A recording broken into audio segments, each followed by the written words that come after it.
Europe में Lithuania एक ऐसी शेंजन कंट्री है जिसकी अभी भी वीज़ा रेशियो 99% है पाकिस्तानी स्टूडेंट्स के लिए।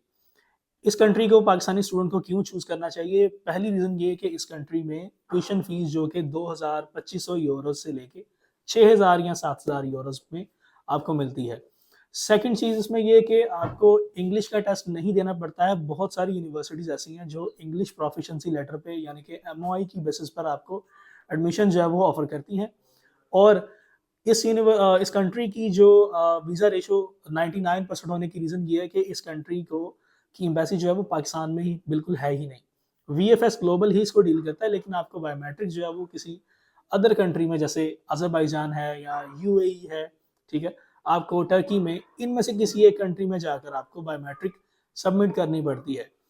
और इन कंट्री के लिए आपको विजिट वीज़ा रिक्वायर्ड होता है, जिसमें स्टडीफाई आपकी कंप्लीट हेल्प करेगा, आपको कंप्लीट बताएगा कि किस तरीके से आप जो है वो किस आसान कंट्री में या कि जिसमें कम एक्सपेंसेस आए वहाँ पे आप अपनी बायोमेट्रिक जो है वो सबमिट कर सकते हैं।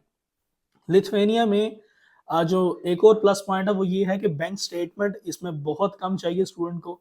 अगर स्टूडेंट अपनी पर्सनल बैंक स्टेटमेंट मेंटेन करता है तो उसको मिनिमम 25 लाख रुपए की बैंक स्टेटमेंट चाहिए, और अगर आप अपने पेरेंट्स की स्टेटमेंट या स्पॉन्सर की स्टेटमेंट यूज़ करते हैं तो आपको मिनिमम 30 से 35 लाख रुपया जो है वो रिक्वायर्ड होता है।